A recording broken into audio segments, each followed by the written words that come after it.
Hi and welcome to my first English speaking episode. But no worries, this is still a German podcast. But this is the first time I had an English speaking guest, so that's why I'm welcoming you in English in this new episode of Der kreative Flow. My name is Roberta and I'm a freelance designer and creative. Schön, dass du eingeschaltet hast. Du hörst der kreative Flow, ein Podcast für Kreativschaffende. Und heute hörst du eine englische Folge, da mein Gast und ich uns am besten in Englisch verständigen konnten. Ich hoffe, das ist okay für dich und es macht dir trotzdem Spaß zuzuhören. My today's guest is the wonderful Dutch creative Erik Kessels. I met him in Vienna in October this year at the Forward Festival. I wish you a lot of fun with my quirky English and I hope you like this episode. Let's start. Findest du das?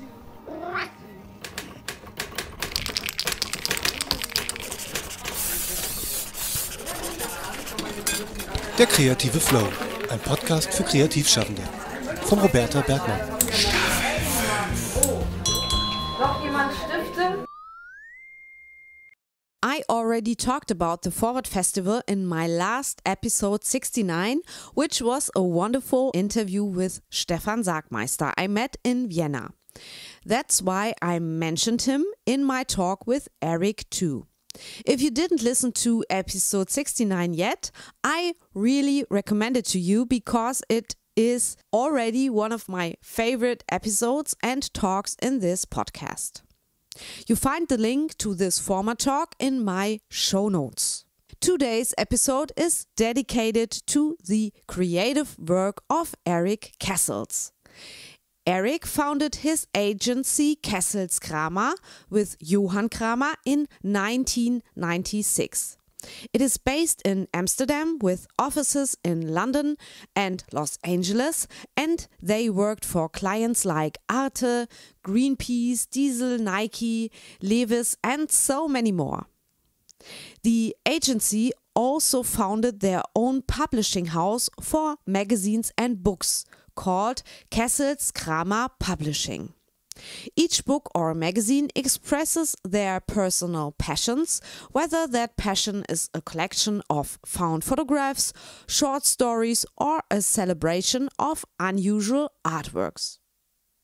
In our talk for this podcast, Erik and I talked a lot about these publications, but also about being creative in general, about using our personality and identity to have great ideas, about failing, about being emotional, and about being an amateur, and why this is not the worst idea if you want to invent new and cool stuff. By the way, I started with a total fail. Hooray! Instead of asking who he is, that is in almost every interview my first question for my guest, I asked him where he is. Not who, but where. Because of this mistake of mine, the interview started, I would say, quite unusual. Because it came out that asking where someone is right now can be quite philosophic. Being an amateur felt never so right. Another fact I like very much is that Erik is very funny.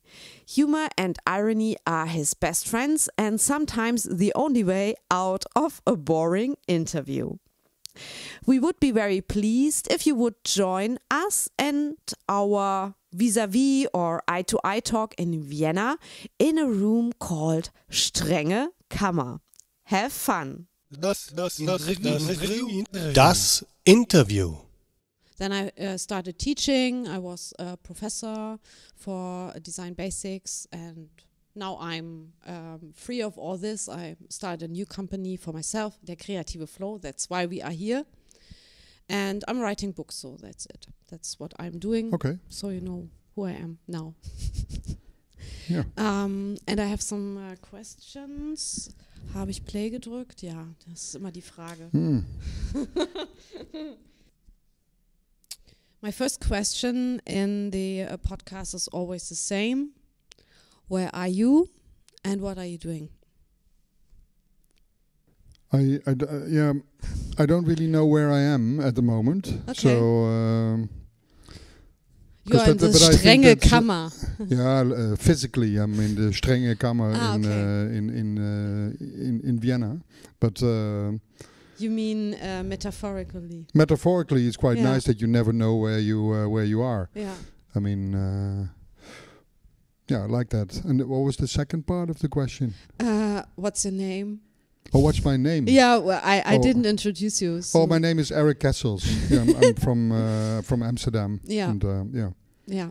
Okay. So you don't know where you are exactly at the moment? No. Because you finished your work with your company a bit. You talked yesterday. You talked in your lecture about your founding 25 years ago. No. Yeah, it was longer. in 1996. 1996 from your first agency, and you talked yesterday that because there was a question by Stefan Sagmeister, this was the last question, if you already working there or if you are retired, and you said no, I have a desk there, and No, kind of are you a CEO or are you? I'm definitely not a CEO or a whatever. CEO whatever. I hate that. I mean, I fucking hate that. Okay. These name cards and anyway, but I think no. In 1996 we started the company, and this was also in Amsterdam or in Holland. We were the first like communication or advertising agency that was started by two creatives. Before there was always more business people one of the reasons for starting it was also that we wanted to be a little bit in control over where we said yes and where we said no to. We wanted to work directly for clients, and also we wanted to involve our hobbies into work. And it was very we always have been fighting for this, and so in the 25 years I worked, I never did anything against. I never did anything that I don't like anymore now. I was always. I don't feel that I ever made a compromise in my work. Very good. Which that was is one question. Yeah, which is very rare in advertising, because it's a very opportunistic world. Horrible, because when we in 25 years, I think a few times we sacked a client ourselves, and that I called the client saying like, from tomorrow we're not working for you anymore. But that client was 60% of our income. And then in that week, maybe 5 or 6 people called me and said like, hey, what did I hear? That you don't work for them anymore? Do you think I can call them? And we didn't work for them. We didn't want to work for them anymore because it was not working with them, and or sometimes there was just an asshole working. And just life is too short to spend it with assholes. And so. I have always, more the ethic of the company and what kind of work we do. Some things are better than other, but at the time when we made it, it was the best we could do. And that has always been very high on the list, and also the people we work with. So it's almost like one big family. Now we are maybe with 60 people, and a lot of them have stay very long with us. I worked for 25 years with 4 or 5 partners. For 25 years in one company, that's quite a lot. So there is also a big trust in the company. So I can also hand over now the work to the next generation. I will be always part of the company, but because my name is on the door, and also mentally I like to be part of it. But I don't have to do all the day-to-day work anymore, and there's a other generation of people that are really into that, and and they love that I give them the trust, and so that's important, I think. Yeah. And I think your passion is for photography from other people. Yeah, I mean, You're some I kind don't of know. collector. No, I'm not a collector. Yeah, maybe I can. I see myself more like sometimes like a visual archaeologist, like because, but my I have a passion for looking for certain patterns in existing images. I don't like to make images myself for my projects. I mean, I do take a lot of images, but I don't make a work out of it. But I find a lot of interest in other people's images, and then not so much in the quality of these images, because I don't care if they come from the flea market or from internet or from somebody that gives them to me, but more the stories behind them. And maybe that has also started in my youth, because when I was 11, my sister was 9, and she abruptly died in a car accident because a driver drove through a red light when she was crossing the street.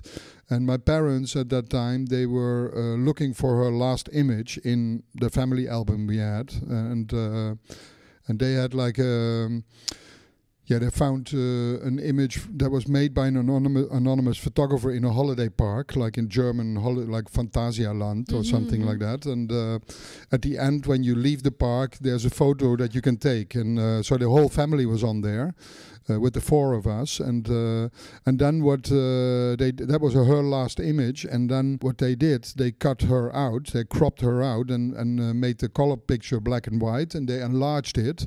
And that's a picture that we have in our living room at my parents for all time. And so it's kind of a first way of reappropriation of an image, an existing image that they just made into an icon, like almost by making it black and white. And because it's not a very interesting image, but she's on there. And How old were you? I was 11 and she was 9. Mm-hmm. Yeah, that has something to do with my curiosity for the stories behind the picture. Because this image of my sister is a very boring, not attracting picture, and it's a bit out of focus. And but the story behind it and the importance of this very mundane image to my parents is very big. And then on the other hand.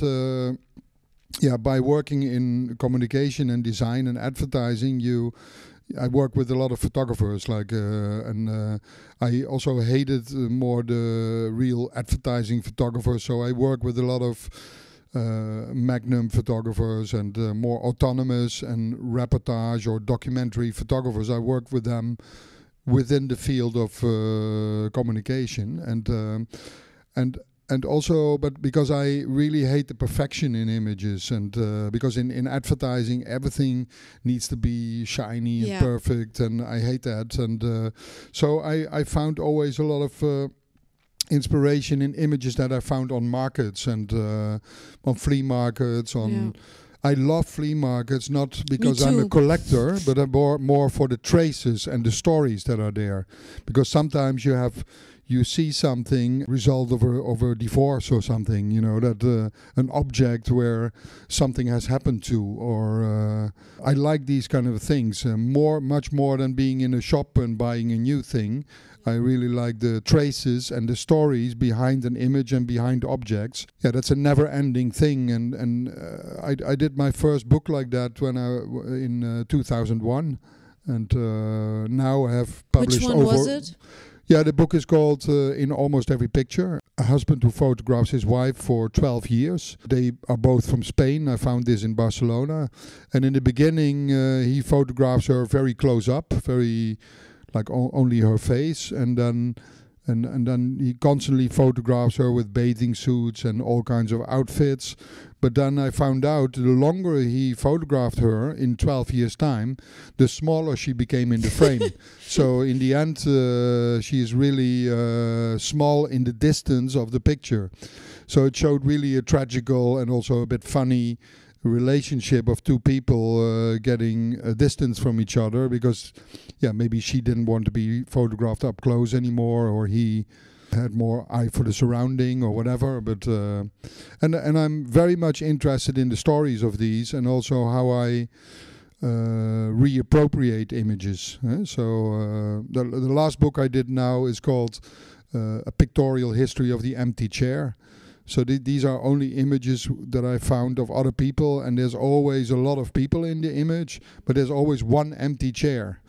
So it's very tragical when you focus on the empty chair, and it's a very sad book. But in a way, it's very funny, because the empty chair is the chair of the photographer, of the person that took the picture. He stepped out of the image, and then and I always try to do so. This book is a book that you can buy and for I think €120. It's a very expensive book, but when you buy the book, you get a real empty chair with it. So then, So these are. You didn't get it without the chair. So? Yeah, you can also buy the book without the chair. I don't care, but if you really like the book and the chair, I thought you hate it was the chair, a marketing trick. No. It's just a fun trick. Yeah, no. Yeah. No, but I mean, for me, it's more nice to every time find a new way of doing something. Yeah, you talk about a marketing trick, but that is maybe the one thing that I in my art projects. The one thing that I learned from a lot of the communication work is the storytelling, of course. Yeah, that is something I quite like. And I think that at a certain moment, maybe we are at that moment already now, that a lot of the pictures are already been taken, but not all stories behind every picture has been told. So you talk about storytelling, and I think this is I looked at some of your books, and this is a quality you have, that you can make something out of a very ordinary story. So, for example, the Dich book. How is it called? Is it, what's the name of the Dich book? No, this is a magazine that we make with it's called Useful Photography. Yeah, so it's issue number 13. Or only issue number 13. Yeah. So the magazine Useful Photography is all about semi-professional photographs for a certain purpose. So it can be. We have also one issue on every country has a cow photographer. So every cow photographer in every country takes always the same pictures of the cow. So it's always applied photography, but that we take out of its context and put in a new one. Because the dick pics, if you see them online, you are... Yeah, there's no story. No. And you made a story by... editing them. Editing the pages, and you start with the morning, and this is so funny that you put it in a chronological way. Good, yeah. Chronological way, yeah. Yeah. I like this idea because they are so ordinary, but now they have a purpose to come through the day. Ha ha. I mean, to make the ordinary kind of extraordinary is interesting. So because I find the ordinary things very special, like in this case it's very bizarre, of course, that but also that maybe we found... maybe we have to explain what the Dich book is, so, because it's audio and nobody knows what we are talking about. No, so I, with a group of friends, we collected about 8,000 of these dick pics, and so these are not normal dick pics. This is mostly in the gay community done, so that men make a lot of selfies of their dick, but done with something next to it, like this microphone that I have in my hand now. So then, and then they take a picture with the dick and the microphone just to show the size. And in German they call this Schwanzvergleich. Yeah, there's only a word in German for that. But what's in Dutch? No, there is no there word. Is no, no country has a word for that. Only Germany. Yeah, Schwanzvergleich. Schwanzvergleich. So then there's 8,000 pictures, but there's always a different objects next to it. So in the book what we did, and then it's almost like we edited it on the objects, not on the dicks, but on the objects, just to show like almost how it would be to like a day in the life of Dick. So in the morning, you take a shower, then you shave yourself, so always you see shower bottles next to the Dick, then shaving cream next to the Dick, then remote controls, then it's the almost coins. a journey. I like the coins. Yeah, it's a journey through a day almost. Yeah. And it shows how similar the ideas are. Yeah. And every man is thinking, oh, I'm so Unique. creative and unique. Because everybody copies each other also online, like, I mean, on Instagram, you have all these memes and everybody thinks like, I have this picture when I was young, I was sitting there with this sweater. Maybe it's nice to sit on the same space and have a similar sweater. Oh, yeah. And really, like, millions of people have done this before you, or take a picture every time of your food when you eat. I mean, millions of people have had the same idea. But this is the same thing, but then putting it together is that's quite fun, also quite exhausting, being heterosexual. But the weird thing also is that we take it from internet, but then when we want to do publicity with or PR with this book, internet doesn't want it back anymore. They don't want the images back anymore. They refuse to have it back. Yeah, but it's it's already on there. But and the cover is the alarm clock. Yeah, that was 6:38 in the morning. Yeah. So that was the earliest picture. Yeah. You talked about that you like amateur work. Photographies taken by non-professionals, and you wrote a book about it. Mm-hmm. No, I mean the book is called Complete Amateur, and it's like a professional guide to become more amateur.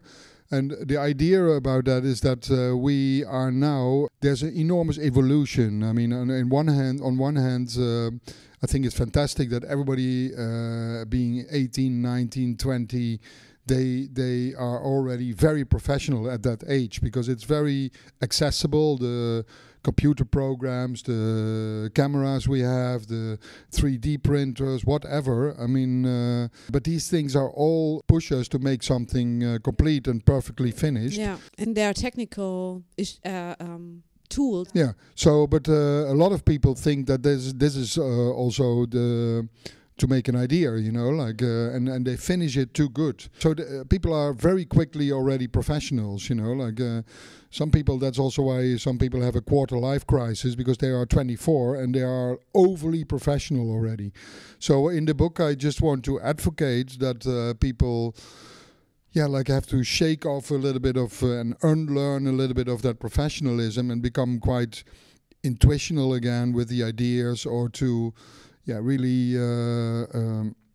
break up with themselves as being professionals, and really try to, I mean, of course, I'm not saying you have to become a real amateur, but to inject yourself a little bit with the amateurism, or with the good parts of amateurism, can be very good. And the non-perfectionism, I don't know if this is a word, but everyone seeks to be perfect. And this perfection never... Yeah, it's also fucking boring, perfection. But on the other, and I mean, it's also, it's not a good starting point for creativity. I just always compare it with, like metaphorically, with the front yard and the backyard of your house. I mean, the front yard is your portfolio, your website, the work that you make, the work that is finished. That's what you display in your front yard, because a lot of people pass there, they look at it, they think like, oh, great work. But then a lot of people, they have never been to their backyard. And the backyard is very interesting, but a lot of people are ashamed of their backyard because they build a fence around it. And so that's... But the backyard is where you can mess around a little bit. Yeah, you can fiddle around, you experiment. There's unfinished. You can walk around half naked there. Nobody sees you anyway. It's like a laboratory almost of unfinished ideas and your passions.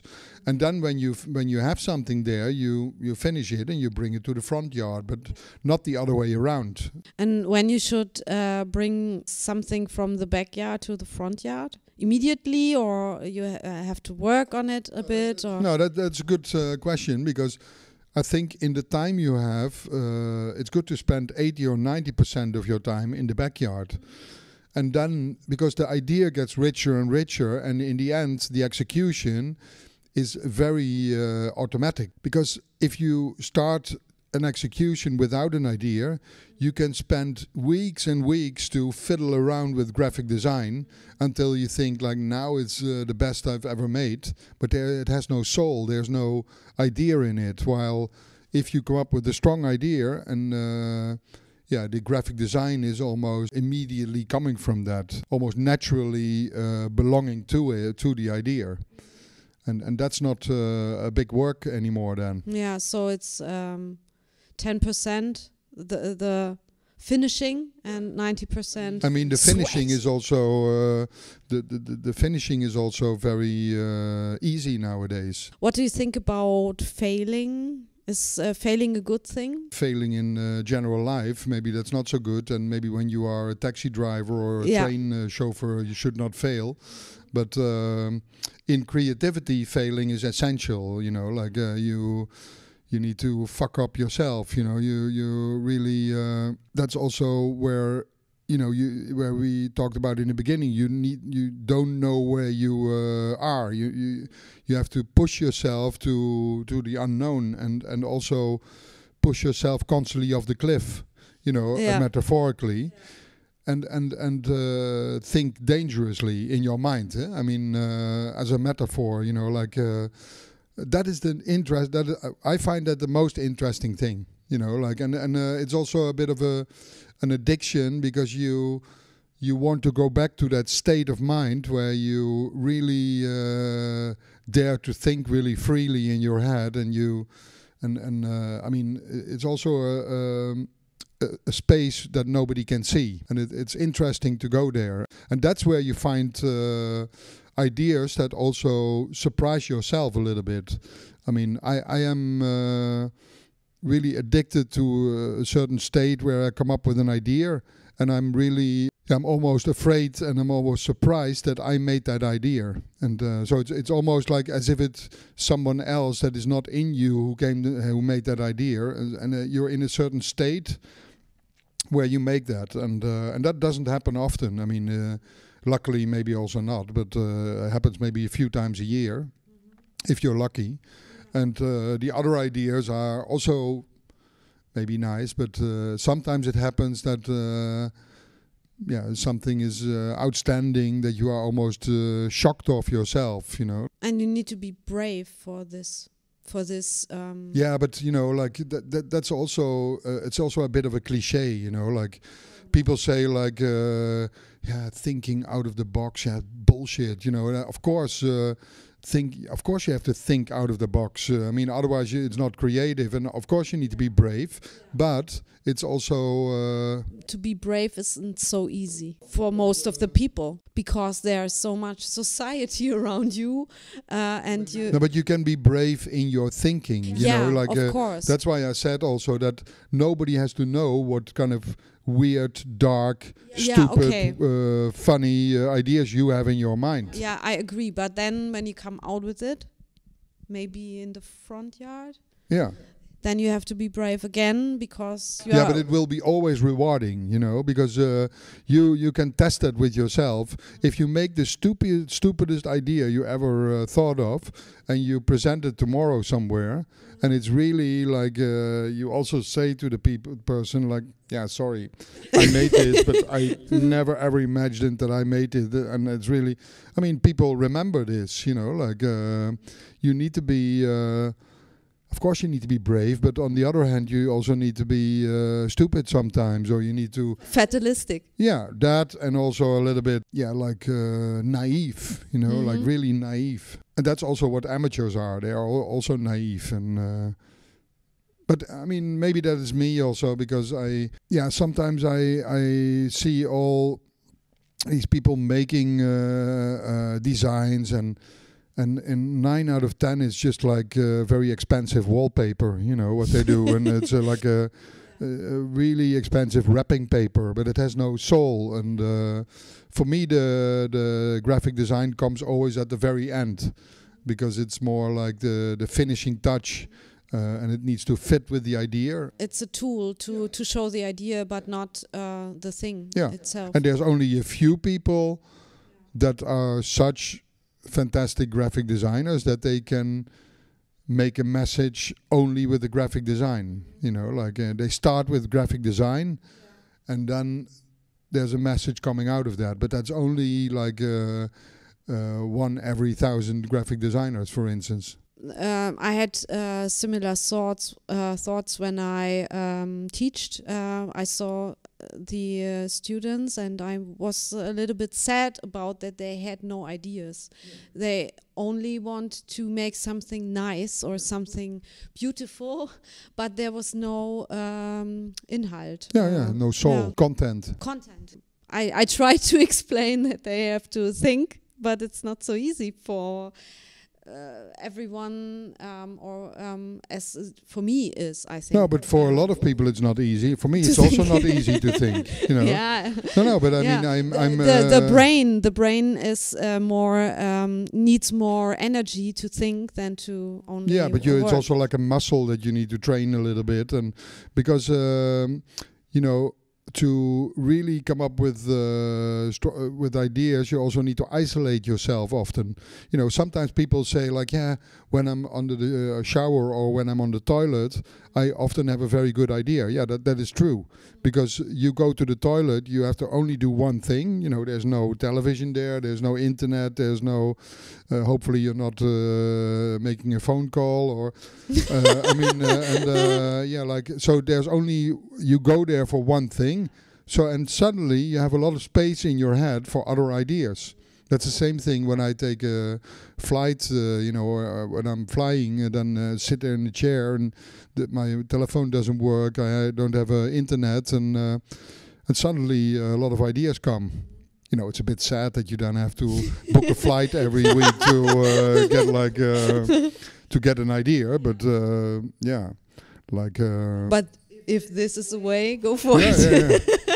Yeah, you have to isolate yourself sometimes, because if you look how much time per day you spend with really concentrating on making a new idea, it's very little, maybe only 5 minutes for every day, because we are completely overwhelmed and distracted by loads of information. It's almost like predators that want to eat from us, and recently it was. We see now more images before lunch than someone in the 18th century in their whole lifetime. And also it would take maybe 20 years for one person to look at all the images made in one day at the moment, but it's we are at the top of the iceberg there, also with information, because it's interesting that we spend nowadays more time deleting things than making new things, because in time-wise, because we take pictures as if it's just like opening and closing a door. It's they are not there to keep anymore. It's just to share, they have a functional use. But they have a very short life cycle, because, but we take a lot of time to decide, like, do I need to keep this mail? Do I throw away this picture, or do I need to keep it? And so that's the interesting thing, that we spend more time in deleting than in making. Yeah. And we also became some sort of editors, and because... everyone has the machine.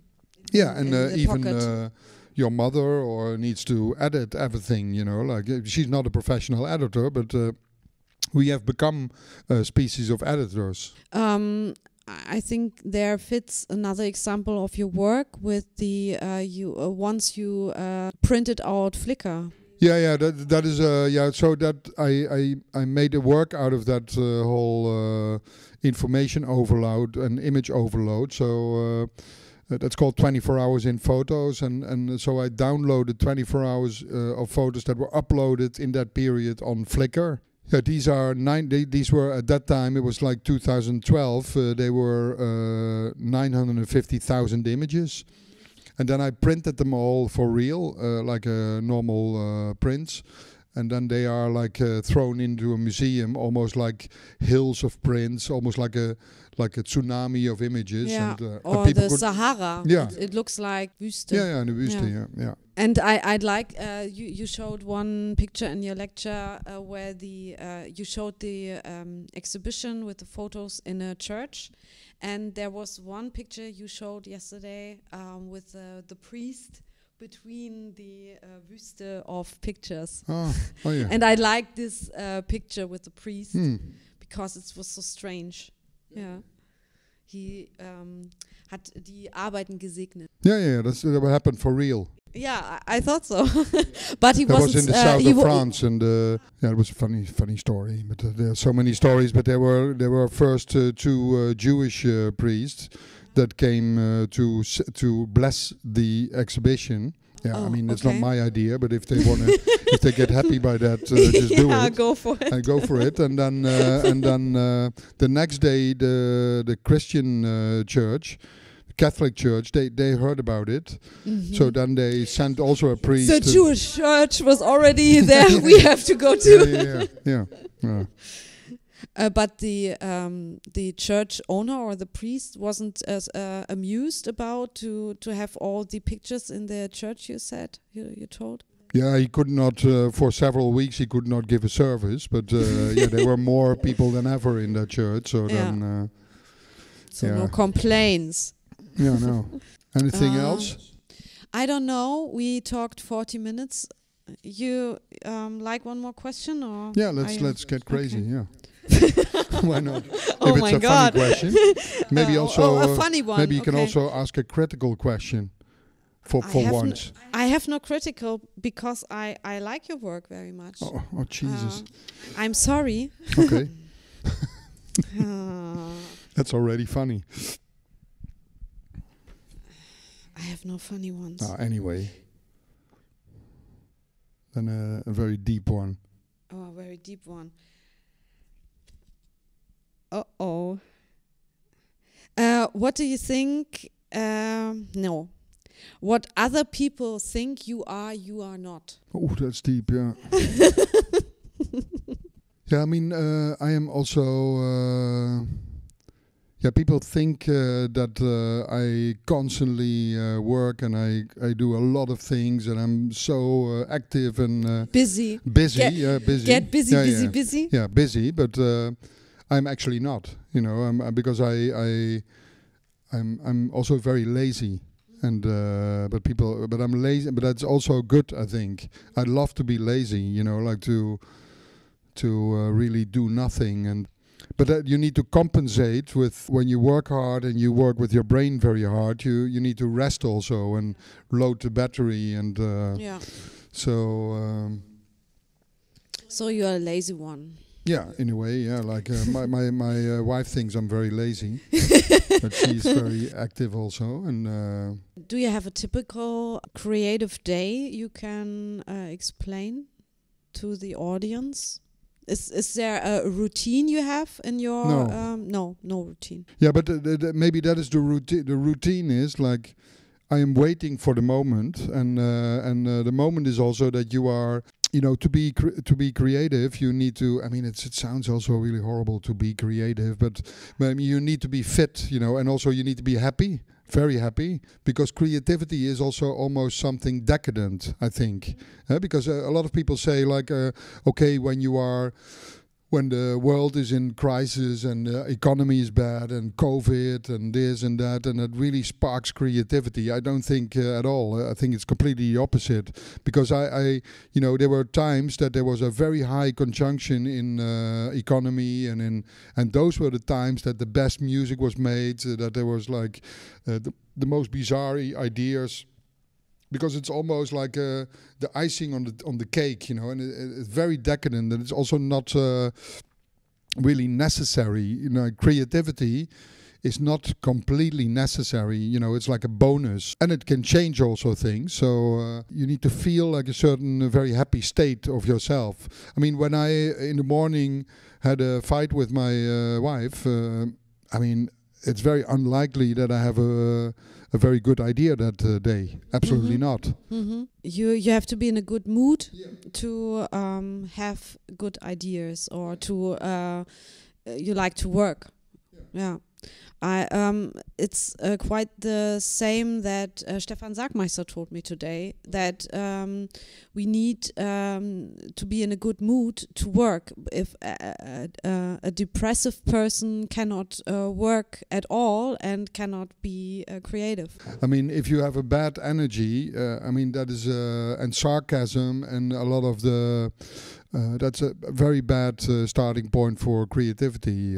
Maybe sarcasm not, but maybe for a comedian. Yeah, no. I mean, but that's more also irony and. No, when you're frustrated, that is the word.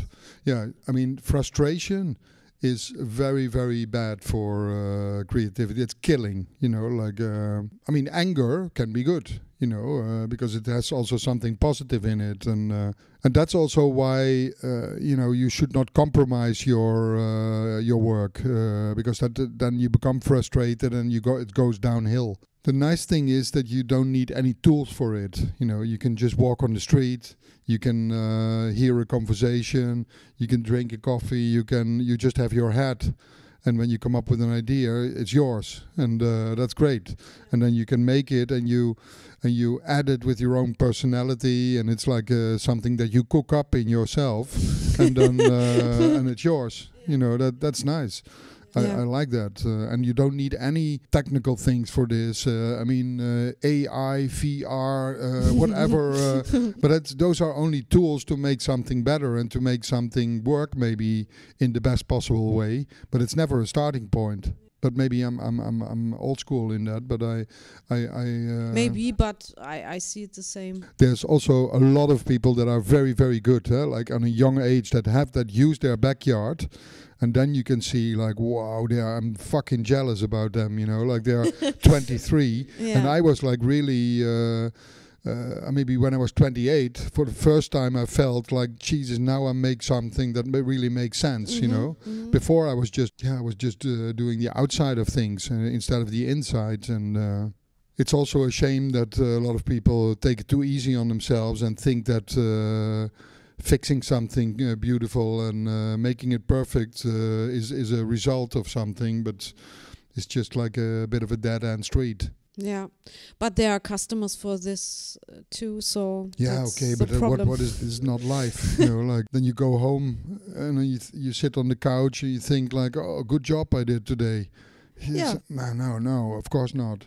I would just cut my wrist open. I mean, it's horrible. No, but that's not creativity. I mean, when we talk, that's just Arbeit. Huh? Yeah. Yeah. I'm interested in creative identity at the moment. I'm writing a book about it, and I try to figure out what creative identity could be for everyone and to define it in a way. I don't know if I can I know get what it. you mean, yeah. I want you to ask, what do you think your creative identity is? Could you describe it? What do you think what it is? Yeah, I mean, first of all, I think what you say about creative identity, I think that's very important. So I think that I do also workshops, and they're called like personality before portfolio. So it's only your personality nowadays. I mean, the portfolio and that's what we also talked about before. You know, you can fix something so quickly and make a portfolio so good that in the end that's not so special anymore, and a lot of it looks the same. But adding your personality to it and make the work from your personality, that is the only rich or unique thing you have. Yeah, I mean, my creative personality is more that I always try to be in some way quite authentic. That can be very vulnerable, but also maybe very loud or very humorous. Or I'm also ironic. I'm also an ironic person, and I'm very black and white. Because my family thinks that I'm very negative, but when they go to a museum with me, they say, I say like. I don't like this, I hate this, I don't like this, I don't like this, I look at this, it's horrible, look at this, and then I see one thing and I'm completely overwhelmed and I think like, wow, this is fun, look at this, and then I cannot sleep anymore at night, and I think and the next day I'll tell everyone like, wow, I've seen this, you have to see this, it's so great, but and they say like, you are so negative, and but for me it's really like black and white. Also, creativity is also black and white. There's no gray. You either hate it or you love it, but there's nothing in between. And my identity is more like I'm also ironic, stubborn. But also... what is stubborn? Stubborn is that you are... Stur? Nein. Nein, nicht stur. Stubborn is like that you're not giving in easily. You're always a bit complicated and trying to fight for the impossible. And And there are people, I know some people, my husband is one, I think it's not so extreme in the... negative and positive. He's always in the middle. And I'm also very... negative and very positive, but the good thing is that's what reminds me of me when you talked about you, that if there's something you like, you really go crazy, and that's the same when I like something. And then I see other people going crazy, and but I think 10% also, of my craziness. And I think also you need to, as a creative, you always need to have your heroes. I also have my heroes still. People that I admire, people that I really like the work of, and that I wake up at night for, or whatever. And that's nice. Who is it? What? Who you admire? No, but that can be in those are hundreds of people just in music, in design, in art, in a lot of it are alive, a lot of it are of them are dead. But like in advertising, it was also. George Lois in design, Tibor Kalman was also where Stefan worked. But I really I'm jealous about that he worked there. I was really I really admired him in what he did, and so many different things, and also like the Italian designer Bruno Monari. But also in artists like Richard Prince, Christian Boltanski, Hans-Peter Veldman, musicians like Aphex Twin, or like... I like too. But but also Steve Reich or... me too. Yeah, nice. But I surround myself really also in my house with the stuff that I really like. That can be anything, but can be music, can be images, can be... I think that's one of the novelties of life. That like some people say, like, Jesus, what a lot of stuff in the house. And it's like a museum, but I need that to... people told me too with my flat. They say it's a museum, and I like to being here, so much to watch. Yeah, that's nice. Yeah. I talked about with Stefan. He told me about his bedroom wall, and it's a Petersburger Hängung with all the images. Do you know what it is? Petersburger Hängung, kreuz und quer. Yeah, and I said I have this same wall in my living room with 50, 60 pictures, paintings, nice. drawings from people I like and I bought because I love it. Yeah, and other people who come to me like that to see, but there's so much stuff I cannot bear it for myself, or Some people need to have like white walls and quiet. And did you meet some of your Vorbilder, role models? Yeah, that is interesting. That I mean, sometimes I went after them, which is sometimes quite embarrassing, and it turned out to be a fiasco. But but sometimes it even was that without me asking, they sent me a letter, so that they have seen the work of mine and that they really like it. So they like Hans-Peter Feldmann, the German artist. I really adored him and the work he made. Also with working with found images, with appropriating imagery.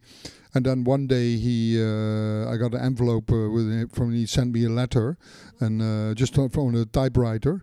And it's not even so long ago, but he really liked one of my books, and then I met him also, but I mean we're not friends, but with some of the people that I really like, I become also friends, and then we collaborate, and I collaborate with a lot of people on projects. Like maybe that's even half of the time that I do that. That's almost the same like hanging that wall full of images, that you surround yourself with the people.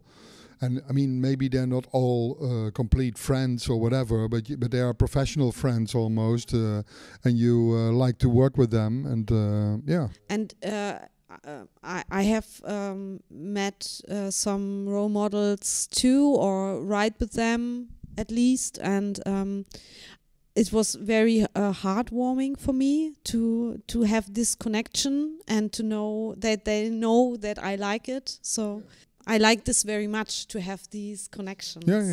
Yeah.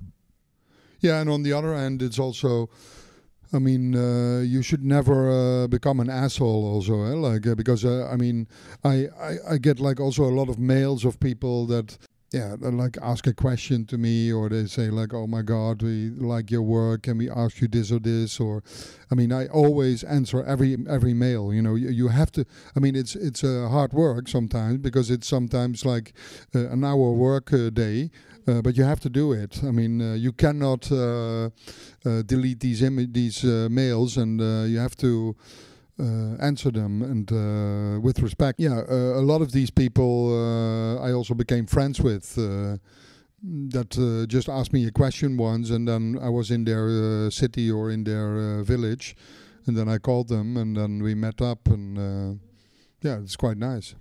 And do you give lectures? Are you teaching somewhere? Yeah, I mean, I do a lot of lectures all over, like here in Vienna, and also workshops. I mean, I don't want to teach regularly somewhere, because then I get into this bureaucratic system. I don't like that. But I teach now every now and then. I teach in Ekal in Switzerland, or now often in like in Milan, in Naba. And in Raffles, there's 2 different schools there, and it's like workshops. Yeah, those 2-3 are days, or a week workshop, or something like a month or a week, or and the topics are mostly about the development of their personality. So some workshops are called the embarrassment show, so that it's really about developing their embarrassment, and then making a work out of their embarrassment. I saw it on the internet, on your website. I saw it. There were so with pallets. Pallets. But that's all very vulnerable works done by the artist or by the students, and so I think that's all I want to know. Maybe. Oh my God. Oh, you looked sad. Is it already over? I don't know. You booked the room. I don't know. I didn't book anything, but okay. You said to me you booked the room. Yeah, okay. To make you feel good. Who booked the room? I just said that we had to sit somewhere quiet. Okay. Yeah. That's right. Okay, thank you. Okay. It was a very, very wonderful talk and a pleasure to meet you. Pleasure. Yeah. Likewise. You have to say this. No. Fuck off. Okay. Okay. Tschüss. Tschüss. Bye-bye.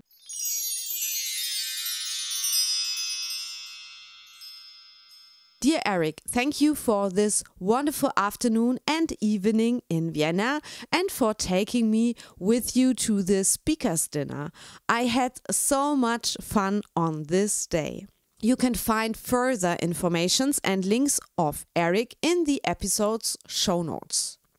If you like what you are listening to, please support what I am doing with this podcast by sharing this episode or donate some small money on the German Steady platform.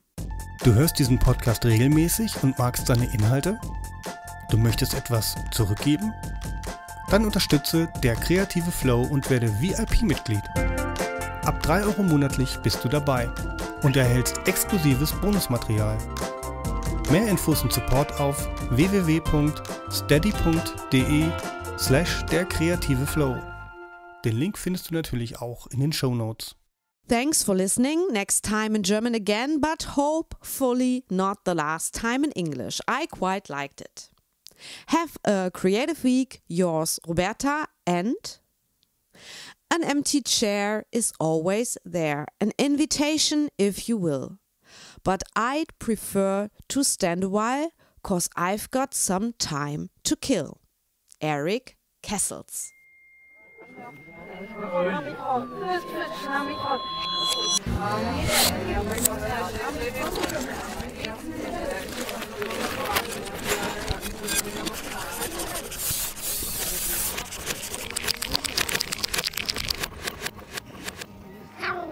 Sonst nicht.